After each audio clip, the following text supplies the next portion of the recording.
본 방송에서 제공하는 투자 정보는 투자 판단에 대한 조언입니다. 방송에서 제공하는 주식의 가치, 가격 상승 및 가격 하락에 대해서는 방송사에서 보장하지 않습니다.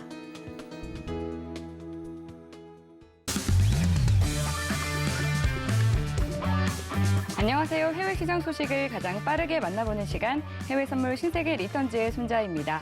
간밤새 뉴욕 증시는 올해 마지막 FOMC 회의를 앞두고 부담감이 커지면서 잔뜩 움츠러든 모습이었습니다. 3대 지수가 모두 하락 마감했는데요. 나스닥 지수는 2거래일 연속 1% 넘게 밀리면서 가장 큰 하락폭을 보였습니다. 생산자 물가지수가 역대 최고를 기록하면서 투심이 얼어붙었는데요. 인플레이션 부담이 지속되자 조기 금리 인상 가능성에 은행주들이 강세를 보였습니다. 미 10년물 국채금리는 1.4%대 초반에서 중반으로 올라섰고 달러 인덱스는 96선에서 강세 흐름을 이어갔는데요. 골드는 약세를 보이면서 1,772달러 선에 거래를 마쳤습니다. 국제유가는 국제에너지기구가 원유 수요 전망을 낮춘 가운데 하락했는데요. WTI가 0.8% 내린 배럴당 70달러 선까지 레벨을 낮췄습니다. 제닛 옐런 재무부 장관이 경고한 12월 15일 디폴트 데드라인을 하루 앞두고 미 상하원이 부채 한도 인상안을 통과를 했는데요. 이제 시장은 모두 연준의 입을 주목하고 있는 모습입니다. 곧바로 이어서 또 ECB와 영란은행 등 이 주요국들의 통화정책회의가 예정이 되어 있는데요. 비트코인과 같은 가상화폐도 FOMC 회의를 앞두고 급락세를 보이면서 불안정한 모습을 이어가고 있습니다. 네, 오늘도 또 불확실성이 짙은 시장 속에 신세계 리턴즈에서는 여러분들의 이 안개를 거쳐드리도록 노력할 테니까요. 1시간 동안 끝까지 함께해 주시면 되겠습니다. 그리고 또 우리 시각으로 오늘 밤 10시 30분에 발표된 11월 소매 판매는 0.3%로 예측치를 하회했고요. 자동차와 휘발유, 건자재, 음식 서비스를 제외한 변동값인 근원 소매 판매 역시 예측치를 하회한 0.3%를 기록했습니다. 네, 이어서 이제는 또 시선을 더 멀리 가져가야 할 때겠죠. 내년의 수익을 미리 대비하실 수 있도록 주말 무료 특강 준비되어 있습니다. 월요일과 화요일을 출연하시는 성견 마스터님께서는 일요일 밤 9시 30분에 내년의 주요 상품 흐름을 짚어주신다고 하고요. 또 금요일에 출연하시는 골드도치 마스터님께서는 초보자분들을 위한 해외 선물 강연을 해주실 예정입니다. 참여 원하시는 분들은 샵 0082번으로 문자 보내주시면 되겠습니다. 그리고 이 밖에 해외 선물과 관련해서 궁금한 사항 있으신 분들은 노란톡 들어오셔서 질문 보내주시면 되는데요. 샵 0082번으로 신세계라고 3글자 적어서 문자 보내주시거나 하단으로 나가고 있는 QR코드 스캔하시고 입장하시면 되겠습니다. 노란톡으로 보내주신 질문 내용들은 방송 중에 실시간으로 마스터님과 함께 해결해 드릴 예정이니까요. 코너 시작되기 전에 지금부터 질문 미리미리 남겨주시면 되겠습니다. 네, 그럼 본격적으로 해외 선물 신세계 리턴즈 시작해 보겠습니다. 오늘 함께할 마스터 화면 통해서 만나보시죠.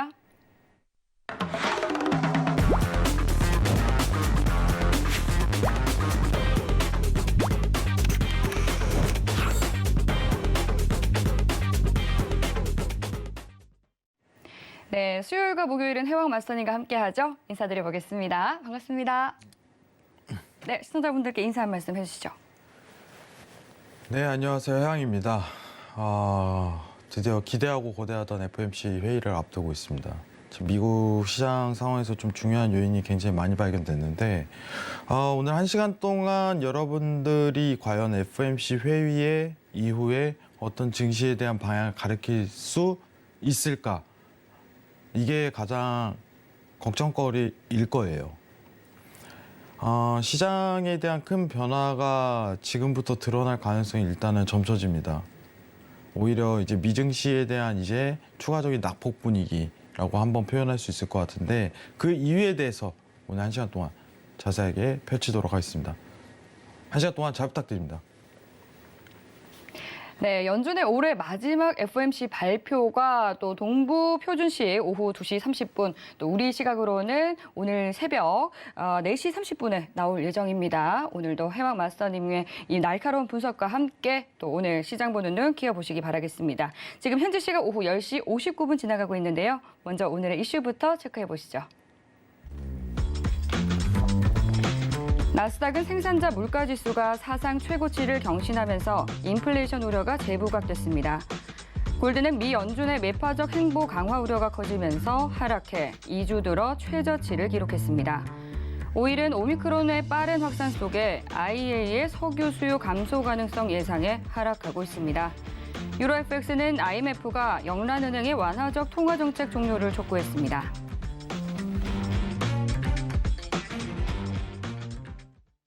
네, 나스닥부터 유로 FX까지 오늘의 주요 이슈 체크해 봤습니다. 그럼 이번에는 나스닥과 관련한 외신 기사 확인해 보도록 하겠습니다. 네, 오늘 가져온 외신 기사 제목은요.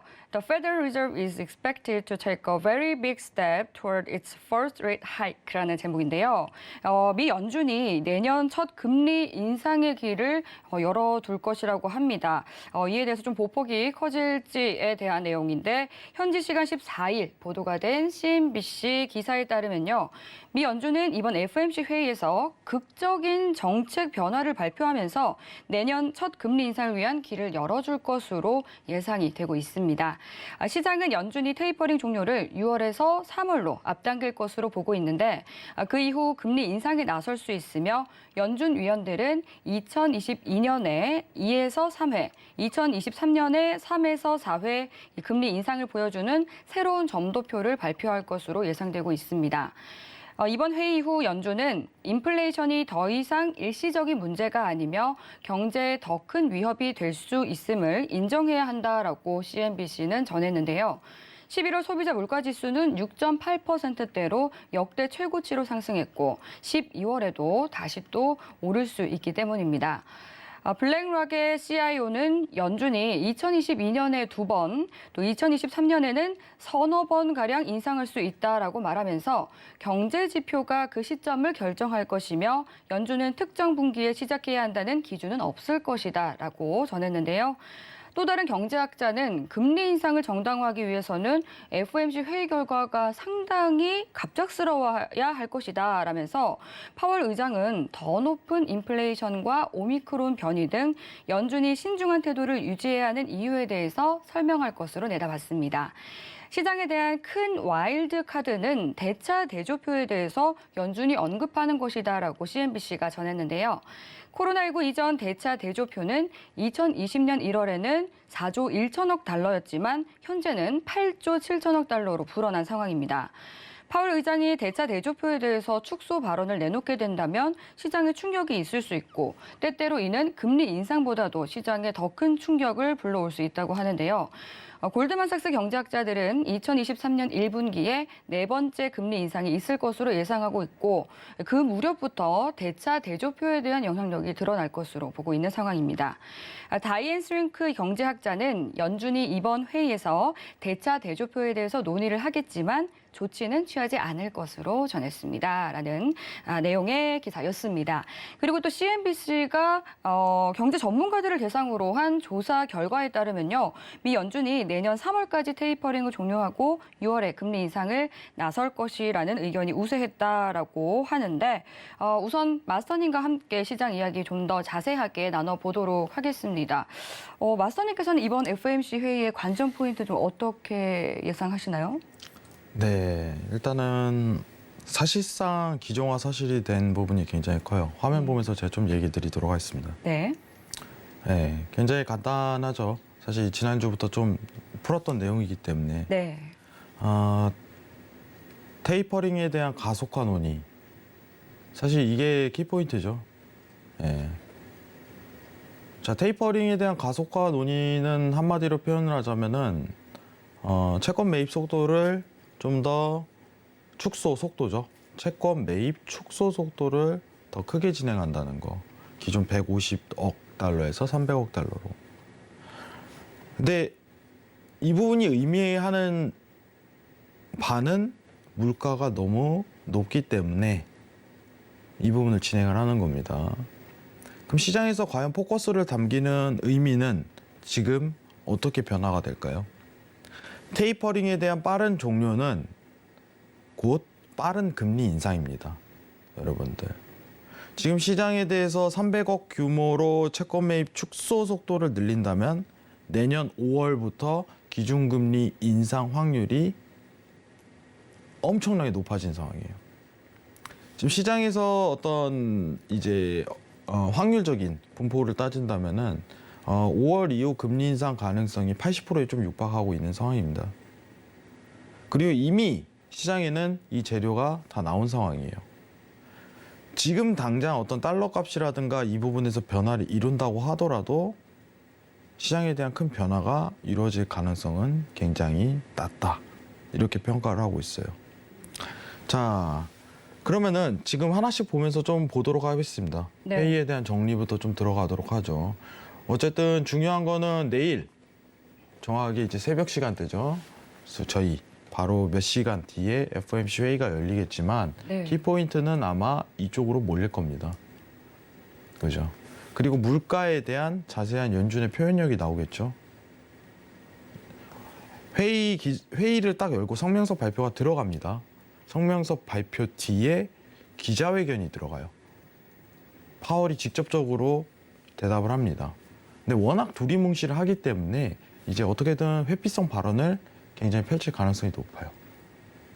다만 시장은 이미 기준금리 인상을 반영하고 있는 시기다. 이렇게 생각하시는 게 굉장히 좋습니다. 자, 근데 여기서 이제 조금 제가 이제 좀 센세이션한 발언을 해야 돼요. 여러분들 증시를 움직이는 요인은 무엇일까요? 이 페드 회의랑 이제 증시에 대한 부분을 같이 한번 얘기를 연결상을 지어보도록 하겠습니다. 자, 연준이 테이퍼링을 빨리 진행하는 이유는 뭐예요? 간단하게 좀 생각을 해보죠. 그럼 다 지금 똑같은 한 마음으로 얘기를 하실 거예요. 물가를 내리려고요. 너무 물가가 높아서요. 이런 표현을 할 수 있겠죠. 근데 제가 어제 사실 이 부분에 대해서 고민을 굉장히 많이 했어요. 자, 여기 나오는 인플레이션에 대한 정의 부분을 우리 한번 살펴보도록 할게요. 이게 좀 힌트가 될 수 있습니다. 증시에 대한. 자, 여기서 말하는 인플레이션은 무엇일까요? 지난주에 우리가 이제 상담 내용에서 그 얘기가 있었어요, 사실. BEI와 CPI의 차이는 무엇인가요? 여러분들. BEI와 CPI의 차이. 똑같은 물가를 표현함에 있어서 어떻게 보면 어떤 차이가 정확하게 드러날까요? 어떻게 보면 같은 물가에 대한 상승률이지만 엄연하게 다릅니다. 여러분들. 여기서 말하는 물가는 BEI 기준입니다. 이게 제일 힌트가 될 거예요. BEI. 여러분들 지난주에 CPI 발표했었죠. 기억하실 거예요. 매달 한 번 있는 CPI 발표가 지난주 금요일 날 있었어요. 잠깐 화면 좀 내리겠습니다. 네, CPI 발표와 또 PPI 발표가 있었는데 사실 CPI 발표는 좀 예측치에 부합하는 것으로 나오면서 당일에 또 예상과는 다르게 굉장히 또 상승하면서 마감을 했었죠. 네, 사실 예상치 부합을 했었는데 네. 화면 한번 보면서 얘기를 드리도록 할게요. 네, 좋습니다. 지금 보시면은 지난주 CPI예요. 이거는 보이시죠? 예. 21년도 12월 10일 22시 30분 발표됐었던 CPI의 값은 6.8%입니다. 굉장히 높죠. 네, 네. CPI도 역대 최고고 PPI도 역대 최고였는데 네, 제가 이게 뭔지 먼저 설명을 드릴게요. 예. 지금 보시면은 지난 물가 상승률이 계속적으로 올라간다는 건 느낄 거예요. 그죠? 자, 이거는 실제 지금 현실 지난 달 있었던 미국에 대한 소비자 물가 지수 상승률이에요. 네. 이게 중요합니다. 결국은 이건 무슨 뜻이냐? 후행성이라는 거예요. 후행성. 예. 이미 나온 사실을 기반으로 결과를 발표한 거기 때문에 이게 엄청난 차이가 있습니다, 여러분들. 후행성. 그래서 이와 관련해서 바이든 대통령도 좀 비슷한 발언을 내놨었지 않나요? 제가 그 부분은 사실 체크를 못 해봤어요. 물가 상승에 관해서 역대 최대치가 나오겠지만 이 부분에 대해서는 뭐 에너지라든지 이런 부분이 반영되지 않은 것이기 때문에 뭐 크게 걱정할 필요 없다라고 좀 시장을 다독거리기 위해서 좀 갑작스럽게 나와서 발언을 했었거든요. 사실 근데 바이든 입장에서는 어떻게 할 수 있는 조치는 없다고 봅니다. 예. 왜냐하면 이거는 페드에서 해야 될 상황이기 때문에 바이든의 영향권 범위 밖이에요. 페드의 독립기관이기 때문에 네. 이 부분 정확히 판단하셔야 돼요. 자, 지금 내용 좀 집중 다시 하도록 할게요. 네. BEI랑 CPI의 차이를 먼저 이해하셔야 돼요. 예. 그래야 증시가 보입니다. 자, 높은 물가 때문에 CPI가 6.8% 나왔는데 우리가 지금 증시에 영향을 끼치는 요소는 CPI가 아니에요. BEI입니다. 이 부분을 정확히 찝어야 돼요. 자, BEI를 보도록 할게요. 네. 여러분들. 자, 이게 BEI 수치입니다. 현재. 자, BEI 수치가 지금 2.37%까지 탑다운되고 있어요. 2.7%에서. 아, 고개가 살짝 꺾였네요. 네. 예. 자, 이 정의를 한번 알아보도록 할게요.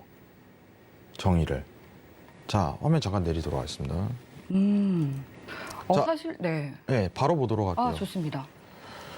자, 여기서 가장 힌트는 뭐냐면은 미래 물가 상승률이에요. 이게 힌트입니다. 앞으로에 대한 물가 상승률을 기반으로 만든 게 BEI예요. 그죠? 이거에 왜 힌트가 될 수 있냐? 긴축을 시도하는 연준이 빠른 행보를 보인다면 기대 인플레이션은 선반영될 수 있다는 거예요. 자, 근데 이게 회원님 뭔 상관이에요? 이렇게 물어볼 수 있어요. 뭔 상관인데요? 자, 지금 우리가 실질금리에 대한 어떤 상승 구조를 가기 위해서는 BEI 수치값이 빠져야 된다는 겁니다. 근데 이번에 만약에 연준에서 긴축에 대한 빠른 3개월, 정확히 3개월이죠. 3개월 더 빠른 시도를 이룬다면 BEI가 내려갈 가능성이 높다는 거예요. 먼저. 제가 이거를 시장에서 지금 좀 예측을 하고 있어요. 지금 상황에서.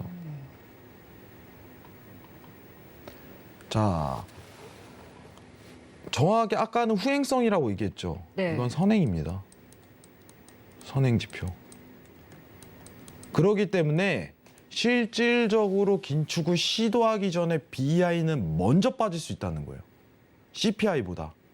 CPI는 당분간 고점 모멘텀을 현실상 유지를 하지만 BEI는 먼저 빠질 수 있다는 특징이 발견될 가능성이 높다는 겁니다. 이번 긴축에 대한 시도를 통해서. 자, 그러면은 제가 말하고자 하는 얘기는 뭐냐면은 화면 내리고 다시 한번 볼게요. 네. 이해를 하셔야 됩니다. 내일 다시 한번 얘기를 드릴 거예요. 네. 자, 화면 볼게요. 지금 CPI죠. 6.8% 기록했죠. 이건 당분간 유지될 가능성이 높아요. 예. 지금 상황을 반영하는 거니까. BEI는 미래에 대한 예측치를 발현하는 건데 긴축에 대한 부분이 선반영될 가능성이 높기 때문에 BEI 수치값은 내려갈 가능성이 보인다는 거예요. 자, 근데 우리가 증시에 대한 실질 금리를 공식을 구하기 위해서는 BEI가 중요할까요? CPI가 중요할까요? 지금 상황에서 BEI가 중요하죠. BEI입니다.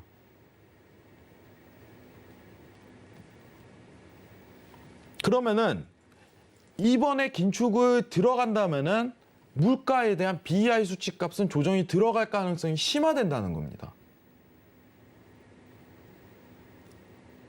자, 마지막으로 화면 볼게요.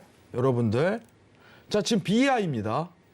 그러면은 여기서 실질 금리를 보게 된다면은 이번 인플레이션 쳐볼게요.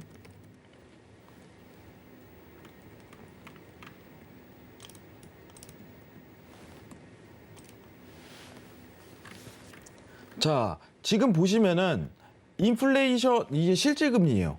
여러분들 실질금리 5년치만 딱 보도록 할게요. 지금 이 자리. 지금 BEI 수치값이 만약에 이번 FOMC 회의를 통해서 추가적인 하락 요소를 발생한다면 페드의 목적은 달성이 된 거겠죠. 첫 번째로. 네. 그런데 문제는 증시는 하락세를 들어갈 가능성이 높아지는 상황이 연출된다는 거예요. 그래서 제가 이 부분에 대한 고민을 굉장히 많이 했어요. 이번 긴축에 대한 시도가 CPI는 변경이 당장 이루어지지 않을지언정 BEI에 대한 수치값 조정이 들어갈 가능성이 높겠다. 왜냐? 정의를 통해 나오잖아요. 미래의 어떤 물가 상승률에 대한 기대치라고.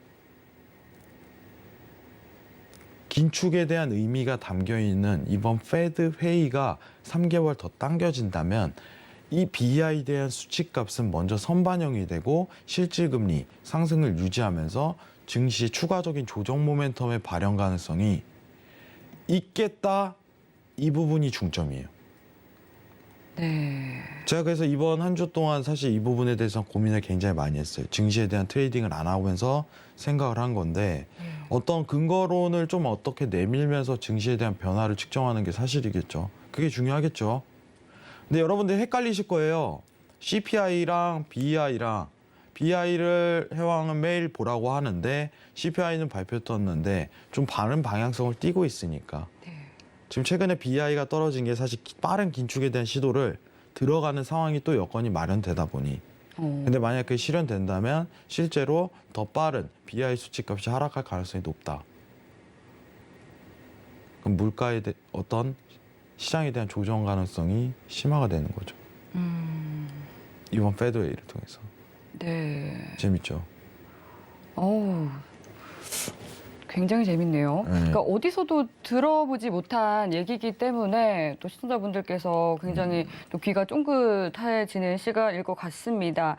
사실 또 시장은 이 선반영된 재료들은 굉장히 좀 좋아하지 않잖아요. 그렇기 때문에 지난주 그 CPI 지수가 역대 최대치가 나왔는데도 불구하고 왜 상승했을까라는 궁금증이 있었는데 오늘 좀 명료하게 이 해답을 좀 제시해 주신 것 같거든요. 제가 사실 이거 이렇게 네모치고요. 예. 이 화면을 네모치고 1시간 동안 생각을 했어요. 아, 이 화면을요.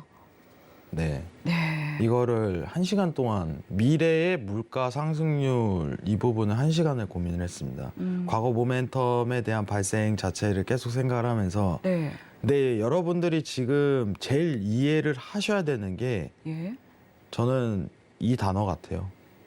미래 물가 상승률. 사실 지금 페드웨이에서는 뭐 다른 데서는 이런 얘기를 할 거예요. 이번 페드의 긴축이 어떻고 저쩌고. 근데 그거는 누구나 아는 얘기예요. 지금 상황에서. 네. 지금 너무 그죠? 같은 얘기를 좀 반복하는 느낌이 지겨워요. 있어서. 네. 지겹지 않습니까? 그렇죠. 시청자분들. 지금 아마 시청자분들 네. 거의 다 외우셨을 거예요. 뭐 너무 당연한 페드가 긴축을 하고 있다는 거 시장에서 전망하고 있고 네. 뭐 파월의 문구에 집중을 하고 있고 지금 뭐 점도표에 대한 수정이 들어 다 하는 네. 얘기잖아요. 왜냐하면 지금은 이거는 2주 전부터 계속 이제 재료를 시장에 내포한 거기 때문에 근데 지금 상황에서 제일 웃긴 표현은 야 이번에 요소는 무엇일지 나오고 지켜보도록 하겠습니다. 이거는 거의 이제 할 말이 없는 거고요. 네. 예. 그거는 그냥 시장에 대해서 아예 모르는 상황이고 그렇죠. 지금 알고 있는 내용은 여러분들이 기억하셔야 되는 건 좀 더 레벨업이 들어가야 돼요. 시장에서 지금 과연 보고 있는 BEI에 대한 변경값은 네. 이번 긴축을 통해서 어떻게 이루어질까? 여기가 키포인트라는 거예요. 제가 말하고 싶은 부분. 네. 근데 우리가 알고 있는 CPI랑 이제 BEI에 대한 반영 여부는 지금 철저하게 다르다는 겁니다. 먼저 BEI가 선반영이 들어가서 물가의 하방 압력이 낮춰질 수 있다는 게 이번 페드 회의 이후의 특징이진 거죠. 증시가 위험할 수 있어요. 네. 근데 그렇게 된다면 이제 미증시뿐만 아니라 좀 뭐 다른 세계 증시 시장도 좀 영향을 받을 수 있겠네요. 전반적으로 다 이제 한 번 더 조정이 오는 거죠. 최근 코스피가 좀 추가적인 반등값이 있었지만은 네. 뭐 계속해서 그 박스권 내에서 좀 지지부진한 흐름 이어가긴 네. 하더라고요. 더 깨질 거예요. 더 깨질 가능성이 저는 높다고 시사를 합니다. 예. 일단은 오늘 빠른 질문으로 좀 맞이를 해볼게요. 왜냐면 오늘 굉장히 어려운 표현인데 네. 내일 이거에 대한 제가 좀 더 추가적인 부연 설명을 갖고 올게요. 내일 어차피 성명서도 있겠거니와 네, 기자회견 맞습니다. 내용도 있겠죠. 그렇죠. 그리고 내일 BI에 대한 변화값을 같이 한번 보면서 네. 어떤 반영 여부를 일으켰는지 같이 한번 보는 시간 가지도록 네, 할게요. 그리고 또 이번 주 줄줄이 이어서 뭐 22, 또 영란은행 또 예정이 되어 있는데 뭐 그들은 아직까지 섣불리 나서지는 않을 것 같긴 하지만 그들은 사실 그들만의 리그가 있기 때문에 변화가 크게 도모되지는 않아요. 지금은 네. 시장에 대한 큰 변화는 패드에 좀 집중돼 있기 때문에 네. 그 부분만 좀 집중하도록 하겠습니다. 네, 좋습니다. 이어서 또 이와 관련해서 또 질문들 많이 들어와 있을 것 같은데요. 그러면 여러분들의 모든 궁금증 해결해보는 무엇이든 물어보세요 시간으로 넘어가 보도록 하겠습니다. 먼저 참여 방법 화면 통해서 만나보시죠.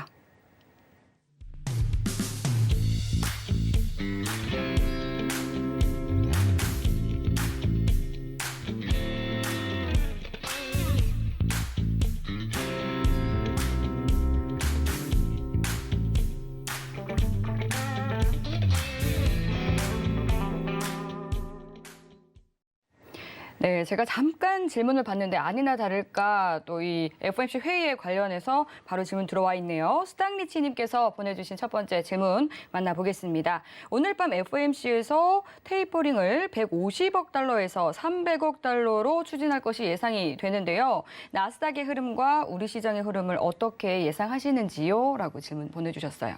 뭐 이제 국내 증시에 대한 흐름 자체는 사실 크게 영향을 미치지 않을 가능성이 전 높다고 생각을 하는 게 네. 이제 긴축에 대한 속도가 폭이 이제 좀 좁혀지는 상황이다 보니까 예.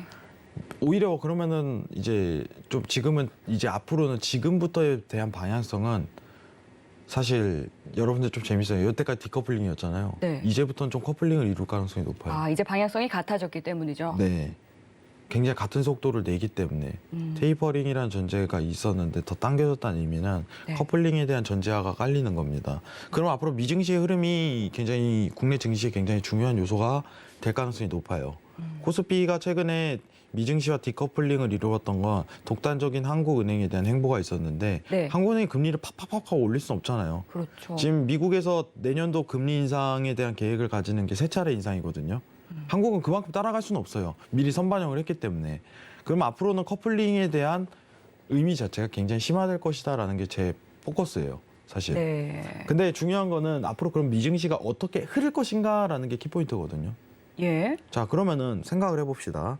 자, 아까 이 부분이 이제 논점인데, 자, 잠시만 화면 내릴게요. 네. 자, BI, 자, 다시 보도록 하겠습니다.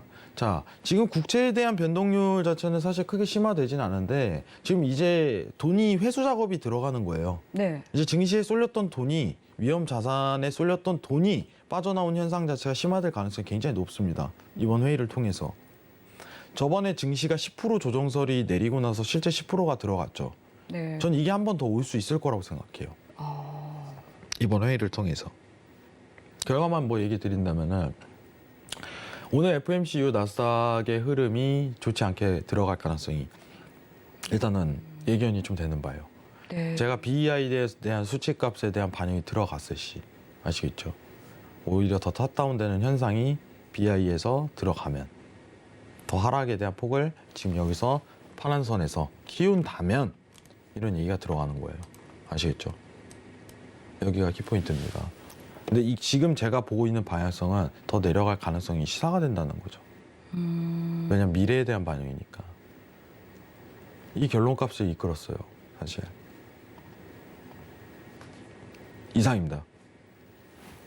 네, 연준의 좀 통화 긴축 행보가 계속해서 빨라질 것으로 예상이 되고 있는데 이와 관련해서 또 시장에도 영향이 있을 것으로 말씀해 주셨습니다. 이어서 두 번째 질문 바로 만나볼게요. 마시자님께서 보내주셨고요. 내년에 미국이 금리 인상을 하겠다라고 발표를 하면 원달러 환율은 떨어지나요? 그렇게 되면 국내 수출 기업들은 수혜를 받게 되는지 우리 증시는 올라갈지 하락할지 궁금해요 라고 보내주셨어요. 역시 이제 또 국내 시장에 대해서 많이 궁금해 하시는 것 같습니다. 금리 인상을 시장을 들어가면은 네. 원달러 환율은 떨어지나요? 네, 떨어집니다. 지금 원달러 미국이랑 이제 원달러가 올라가는 거는 긴축에 대한 속도라고 좀 정의를 내릴 수 있을 것 같은데 네. 여러분들 화폐 중앙은행에서 돈을 푼다는 의미는 뭐냐면은 그죠?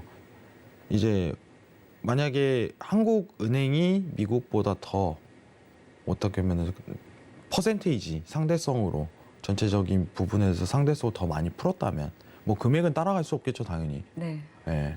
다만 이 비율상? 비율적인 측면으로 좀 표현을 하고 싶은데 네. 절대값은 좀 의미가 없을 것 같고 그걸 더 많이 풀었다면은 원화에 대한 화폐 가치가 더 훼손이 됐겠죠 달러 대비해 갖고. 네, 그렇죠. 그죠? 상대적으로 원달러가 좀 높이 평가되는 이유는 뭐냐면은 간단하게 얘기하면은 미국보다 한국이 덜 풀었다 이 뜻이지 않겠어요? 돈을 푸는 양 규모 자체가 상대적으로 GDP 대비해서 미비했다 이렇게 표현하는 게 맞겠죠. 그러면은 통화 정책에 대한 출구 방향이 굉장히 중요한 건데 최근 원달러 상승이 굉장히 강했던 건 사실 한국은행이 더 빠른 긴축을 했기 때문에 더 빠른 출구 전략을 시도하고 지금 금리 인상을 계속적으로 하고 1월에도 인상한다고 얘기가 나오잖아요. 네. 그죠?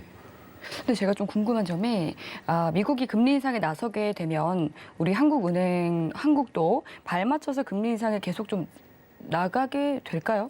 사실 금리 인상을 하는 거는 더 이상 추가적으로 의미가 없고 예. 지금 이제 더 이상 달러를 발행하지 않는 데에 대해서 의미를 가져야 되죠.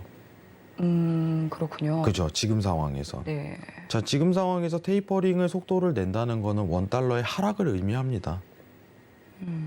제일 간단하게 볼게요.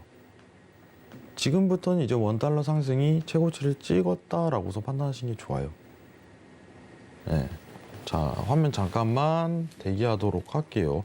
네. 원달러 관련해서 사실 예전에 엄청 많은 질문을 했었지만 시장에 큰 변화를 의미하지 않는다고 제가 설명을 드렸었어요. 왜냐? 이거는 긴축에 대한 차이지. 네. 예, 이거를 통해서 시장이 어떤 변화값을 도모하는 데는 한계점이 있다고 제가 설명을 했었거든요. 네, 맞습니다. 예. 제가 앞서 말씀드렸던 그 CNBC가 경제 전문가들을 대상으로 한 그 설문 결과를 보면요. 2년에 걸쳐 3회씩 연준이 2024년까지 2.3% 수준까지 금리 인상에 나설 것이다라고 또 전문가들은 예상을 하고 있는 것 같은데 네, 일단 원달러 보면서 좀 간단하게 네, 그냥 좋습니다. 설명드리는 게 좋을 것 같아요. 지금 원달러 관련해서 우상향적인 모멘텀을 그렸던 건 단순합니다. 한국은행이 미국 대비해서 빠른 긴축을 시도하고 있는 과정이었기 때문에. 근데 긴축 자체가 미국 쪽에서 굉장히 빠르게 흘러간다면은 이제 테이퍼링을 더 긴축을 빠르게 하겠죠. 이번 회의 결과로. 그죠? 굉장히 간단하게 보시면.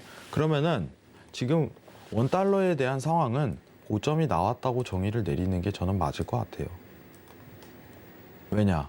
이제 더 이상 이제 어떤 두 양 중앙은행에 대한 어떤 긴축 시도에 대한 스피드가 의미가 없기 때문에 그게 상쇄가 되는 거죠. 이해하시겠죠? 결국은 중앙은행에 대한 속도 차이로 원달러에 대한 상승값이 변화했던 거예요. 그죠? 이 부분으로 국내 시장에 대한 영향력이 있습니까? 라고 저는 얘기했을 때, 네, 없습니다. 이게 가장 간단한 답변이에요. 왜냐면은 시청자분들이 제일 걱정하는 게 항상 이제 금융 위기가 떨어졌을 때 원달러 관련해서 폭발적인 수직 상승이 드러났기 때문에 그 두려움이 내재돼 있거든요. 네. 근데 이거는요, 후행성으로 당연히 따라오는 거예요. 그러니까 어떤 금융 위기가 기준 터졌다면. 지표처럼 많이 보시더라고요. 저는 이게 기준치라고 생각을 안 합니다. 예. 항상 위기가 왔을 때 유동성이 막혔을 때 하는 트레이딩이 이 원달러에 대한 상승이 드러났던 거죠. 네. 그냥 왜냐하면 미국이 촥촥촥촥 풀어대는 양 자체 사이즈가 달라서예요. 맞아요. 그죠? 네. 한국은 되게 소극적이거든요. 그렇기 때문에 그게 후행성으로 드러난 거지. 미국이 평가가 그렇게 들어가서 네. 이게 국내 증시에 대한 어떤 변화값을 모색하냐고 평가를 기준을 네. 잣대를 내리기가 굉장히 힘들다는 거예요. 그러니까 이제 진짜 간단해요. 관점의 차이인데 사실 네. 말씀해 주신 것처럼 후행 지표로 보는 게 맞겠네요. 그죠. 근데 네. 과거 금융위기가 터졌을 때 굉장히 수직 폭발을 했었거든요. 예. 그거에 대한 기억 때문일 거예요. 네. 사실 너무 당연하게 드러나는 건데 네. 미국이 그렇게 풀어대는데 항상 위기가 터졌을 때 한국이 그 양을 따라갈 수는 없어요. 네. 그리고 또 국내 증시 같은 경우는 외국인들의 영향력이 크다 보니까 그죠. 원달러 환율에 따라서 또 수급이 좀 달라지지 않을까 하는 생각 때문에 사실 많이 보시는 것 같거든요. 수출적인 입장에서는 굉장히 크게 문제가 생기겠죠. 그죠. 수출적인 문제에 대해서 원달러에 대한 상승은. 근데 이게 엄청난 수급에 대한 수출 효과를 우리나라가 엄청 코스피를 떨어뜨릴 만큼 내지는 않아요. 이 부분만 참고하셨으면 좋겠어요. 이상입니다. 네, 좋습니다. 네, 그리고 이어서 하나 질문 더 짧게 만나보겠습니다. 박준배님께서 보내주신 질문이고요. 중국의 대만 침공설이 있던데 미중 갈등과 미국과 대만이 군사교류를 계속 이어가서 갈등이 좀 심해지게 된다면 증시에 영향 있을까요? 라고 질문 보내주셨어요. 여러분들 최근에 네. 어떻게 보면 미중 무역이라면 재차 미중 무역이죠. 보이콧을 선언했는데도 불구하고 증시에 대한 큰 변화는 없었죠. 지금은 굉장히 특이한 시장이다라고 제가 항상 강조합니다. 네. 대만 침공설은 사실 신빙성을 좀 굉장히 가지기가 힘들다고 저는 좀 사실 평가를 하고요. 예. 이거에 대한 증시 효과는 저는 개인적으로 미비하다고 생각을 하겠습니다. 네. 네.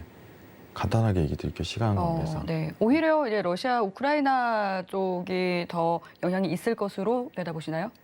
저는 사실 최근에 시진핑하고 이제 푸틴하고 만남을 가졌는데 예. 천연가스에 대한 부분이 좀 우려되긴 해요. 네, 천연가스 부분만. 다른 부분에 대해서는 큰 영향력은 없다고 봐요. 이상입니다. 네. 네, 이렇게 또 노란톡으로 보내주신 궁금증 해결해 봤습니다. 계속해서 또 궁금증 남아있으신 분들은 노란톡 통해서 보내주시면 되겠습니다. 샵 0082번으로 신세계라고 문자 보내주시면 참여 가능한 링크 알려드리고 있고요. 하단으로 나가고 있는 QR코드 스캔하시고 들어오시면 되겠습니다. 네, 지금 또 뉴욕 증시가 개장을 했습니다. 먼저 개장 상황 살펴보고 오시죠.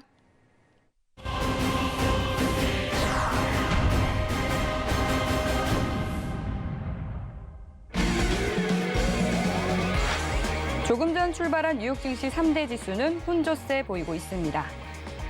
네, 현재 주요 상품 시세 살펴보겠습니다. 먼저 나스닥 시세입니다. 0.05% 하락한 15,915포인트 선 지나고 있습니다. 이어서 골드입니다. 0.17% 하락한 1,769달러 선 지나고 있습니다. 다음 오일입니다. 0.92% 하락한 배럴당 70달러 선 지나고 있습니다. 마지막으로 유로입니다. 0.02% 내린 1.128달러 선 지나고 있습니다.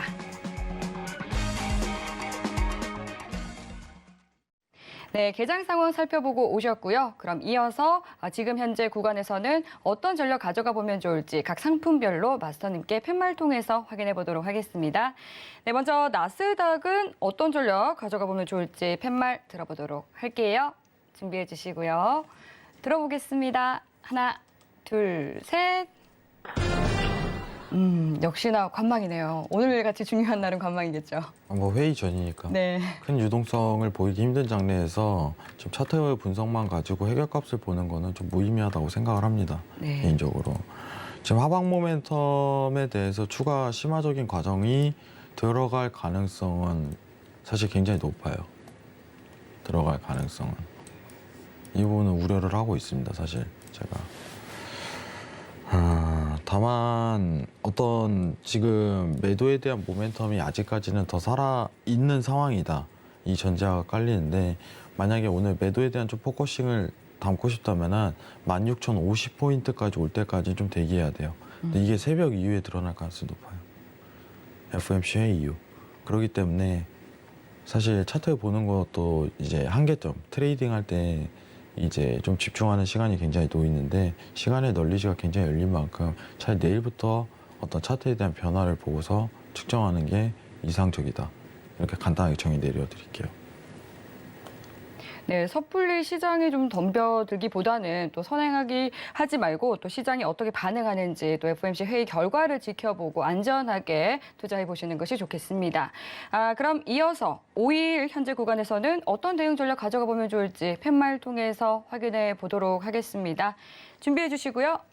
들어볼게요. 하나, 둘, 셋. 5일 매수네요. 네, 네. 유가에 대한 부분을 좀 매수로 좀 진행을 하는데 네. 지금 사실 유가 시장 상황에서 좀 반영을 해야 될 게 뭐냐면은 예. 사실 SPR 방출에 대한 무산이거든요. 이거는 아직 이제 유지 모멘텀을 드러낼 가능성이 높겠다. 이제 중국 쪽에서 보이콧을 선언하는 상황에서 지금 공동 방출은 아직까지 무리다라고 저는 참고를 생각을 하고요. 지금 유가에 대한 어떤 지지 포인트가 저는 오늘 좀 나왔다고 생각을 해요. 오늘 이 자리죠. 집중할게요. 네. 자, 지금 오늘 저점 포인트가 69.39죠. 39. 69.39. 저점이라고 생각을 합니다. 네, 저점. 시장의 모멘텀이 추가적인 상승 포인트를 기록하기에 딱 좋아요. 네. 딱. 그죠? 이 자리가 좋아요. 자, 그럼 T차트로 좀 이동을 해보도록 할게요. 네. 여러분들. T차트에서 상승 모멘텀에 대한 전환이 지금부터 들어갈 가능성이 높은데 일단 저점에 대한 표현력이 강화됐고 저점에 대한 표현력은 지금 시장에서 어떤 이탈 값을 기다리려 해야 되는데 자 보이시면은 진짜 추세가 매수세로 드러나는 자리는 70.602 이탈이 나왔을 때부터예요. 자 이때부터 보세요. 이때부터 아시겠죠?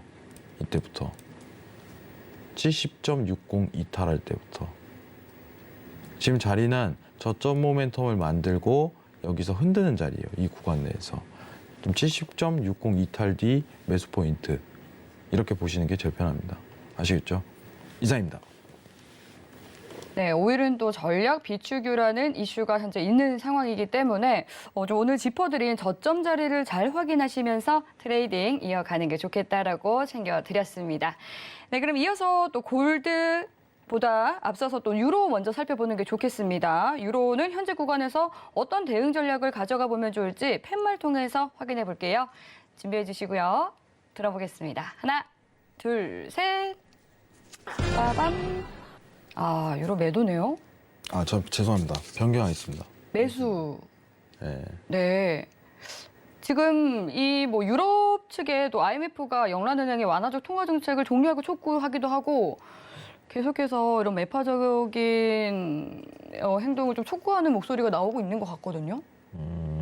사실 ECB 관련해서 내용을 좀 집중하고 있긴 하지만은 네. ECB가 어떤 결정을 내렸을 때 그때 판단해도 전 늦지 않다고 생각을 해요. 지금 ECB는 그럴 만한 환경이 안 되기 때문에 라가르드가 사실 선을 그었죠. 지금 유로를 보기 위해서 여러분들 좀 집중해야 될 내용은 네. 사실 달러에 대한 통화 정책 방향과 유로에 대한 통화 정책 방향이 어떤 식으로 흐르고 있냐 이게 키포인트인데 네. 유로는 사실 뭐 매파적인 얘기가 나오고 있다고는 하지만은 예. 현실상 그게 안 되는 상황에다가 라가르드는 선을 그었기 때문에 이 부분 좀 집중해야 되는 거고 네. 중요한 거는 달러 인덱스 관련해서 테이퍼링이 시장 반영이 테이퍼링 가속한다고 했고 달러가 더 추가 상승하지는 않아요. 이미 반영이 다 끝났어요. 테이퍼링은. 네. 네. 계속 96선을 오가더라고요. 네, 달러 차트입니다. 이거 한번 지켜보도록 할게요. 네. 자, 유로가 매수로 올라가기 위해서는 달러가 떨어져야겠죠. 예. 그렇죠.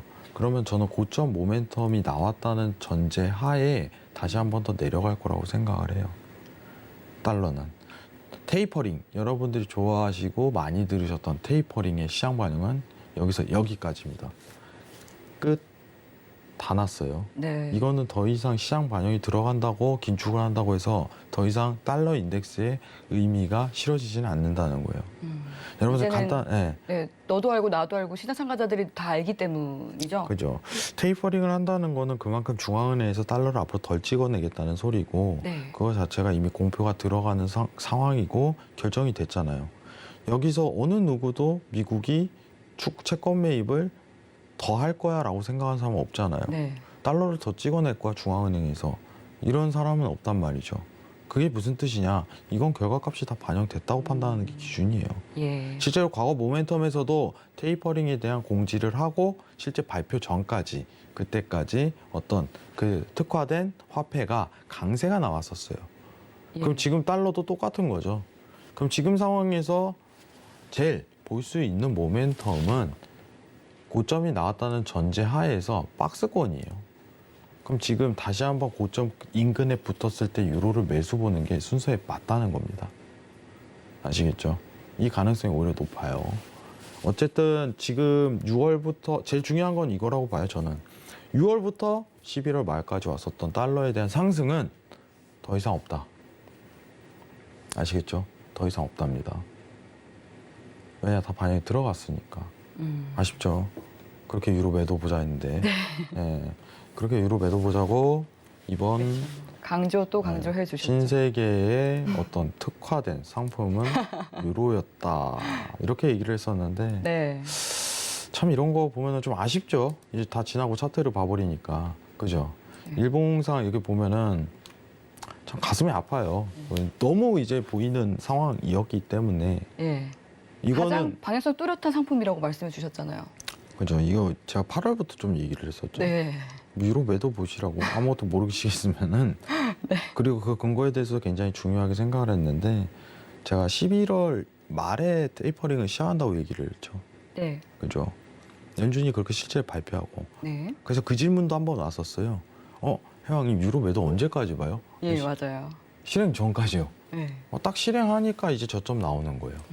왜 그럴까? 아, 그러네요. 네. 이게 근데 과거에도 그 모멘텀이 있었거든요. 똑같은 거예요. 역사는 반복된다. 차트도 반복된다. 똑같은 역사 안에서 차트가 반복되는 거죠. 다만 우리 과거에 대한 기억이 없을 뿐.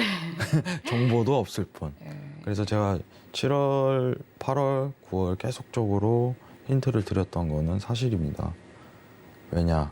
이때 어차피 6월 이후에 테이퍼링 가시성이 돋았었고 사실 7, 8월에는 거의 확실시 들어갔잖아요. 네. 이제 11월에 하냐 12월에 하냐 그거 논의하고 있었고 9월에는 뭔 얘기했냐 11월로 당기자 이런 얘기하고 맞아요. 있었고 11월 들어오니까 그냥 이번 달 하자 네. 이런 얘기 나온 거고 그렇죠. 그 이제 실제로 실행 들어가니까 이제 시장평가는 다 끝난 거고 예. 그럼 지금부터는 이 밑단 구간에서 박스랠리로 그냥 돈다는 거죠. 그 안에서 저는 그냥 매수라고 봅니다. 지금 시장 상황에서. 정말 시장이 예리하고 또 정확한 것 같습니다. 근데 통화 정책은 뻔히 보이는데 그 안에서 언제 진입하냐가 저는 생명 같아요. 네. 여러분들한테 제가 힌트를 드렸던 건 뭡니까? 이 기반을 가지고 여러분들 예측할 수 있는 요인은 여러분들 내년 20이에요. 내년 22가 지금 오늘 앵커님께서 얘기하셨지만은 매파적인 분위기가 계속 감돌아요. 그런 얘기가 나도는데 어떻게 생각하시나요?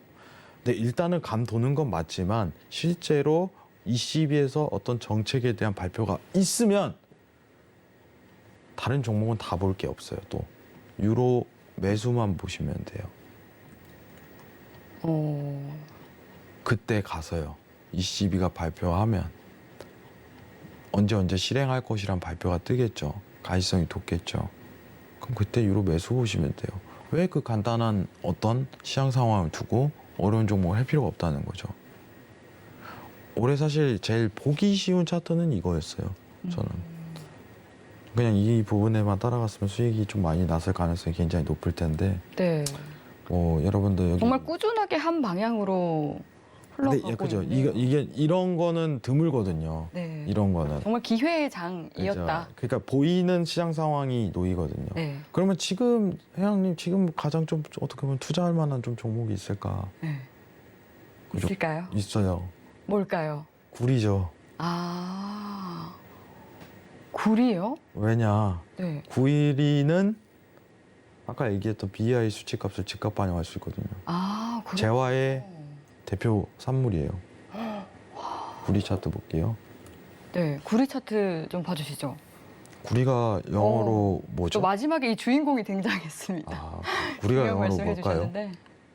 네, 쿠퍼죠, 쿠퍼. 네, 코퍼. 쿠퍼. 일봉만 좀 보도록 네, 하겠습니다. 좋습니다. 자, 지금 구리 차트가 이렇게 드러나는데, 자, 이게 아까 전에 봤던 우리 소비자 물가 지수랑 좀 굉장히 차트가 똑같네요. 아, 비슷하네요, 정말. 아, 지금 구리가 엄청 내려가고 있는데, 네, 저 구리- 실시간으로. 매도로 보면 되는 건가요? 구리가 일단 고점이 나왔다고 판단하셔야 돼요. 아예. 자, 지금 이 화면 기억하세요. 저장, 기억 속 저장. 네. 캡처하세요, 여러분. 네. 자, 저장하셨죠? 저희 BI 한번 보겠습니다. 네. BI. 화면 잠깐 내릴게요. 네, 좋습니다. 근데 저도 잠깐 그 아까 봤던 BEI 그 그래프를 생각하면 비슷한 것 같아요. 네, 한번 자세하게 보도록 이제 하겠습니다. 고개를 2020년도 살짝 숙이려는 모습이. 아이고 죄송합니다. 음, 자, 아까 저장했죠? 내 마음속의 저장. 예, 지금 이거랑 똑같죠, 차트가. 네. 재화의 특징 산물이기 때문에 BI를 반영할 가능성이 높다는 거예요. 정말 신기하네요. 시장이 이래서 재밌는 것 같습니다. 경제는. 알수록 어렵지만은 그거는 변화하는 시장에 대한 어떤 적응에 대한 문제고 네. 어떤 특징에 대한 요소만 정확하게 맥점을 찝는다면은 이런 거 보면 재밌어요. 네. 저는 굴이 괜찮다고 보고 있습니다. 와. 그럼 여러분들이 딱 알아봐야 될 건 뭐야? 여러분들 이제 어떤 증권사의 어떤 이런 인버스 상품 있죠. 구리, ETF 이런 거 굉장히 투자하기 좋은 투자처거든요. 그죠? 그렇겠네요. 증시가 안 좋을 땐 어떤 구리에 대한 인버스 상품 투자도 나쁘지 않다고 평가드리도록 할게요. 이상입니다. 네, 또 마지막에 굉장히 또 중요한 말씀 해주셨죠. 그리고 계속해서 여러분들 남아있는 궁금증 있으시면 노란톡 들어오셔서 이야기 나누시면 되겠습니다. 하단으로 나가고 있는 QR코드 스캔해서 빠른 입장하셔도 되고요. 또 이어서 주말 무료 특강까지도 챙겨보시면 더욱더 알찬 수익 챙겨가실 수 있겠습니다. 월요일과 화요일 출연하시는 선겸 마스터님께서는 일요일 밤 9시 30분에 내년의 주요 상품 흐름 짚어주신다고 하고요. 또 금요일에 나오시는 골드도치 마스터님께서는 초보자분들도 쉽게 이해할 수 있도록 해외 선물과 관련한 강의 준비해 주셨다고 하니까요. 참여 원하시는 분들은 샵 0082번으로 문자 보내주시면 되겠습니다. 참고로 본 방송에서 제공하는 정보는 투자 판단에 대한 조언일 뿐 해당 상품의 가치나 수익률을 보장하지 않습니다. 서울경제TV는 자본시장 통합법을 준수합니다. 1:1 투자 상담과 유사 추신 행위 등 모든 불법 사항을 엄중히 금지합니다. 오늘 저희가 준비한 내용은 여기까지입니다. 오늘도 늦은 시간까지 함께해 주신 여러분 고맙습니다.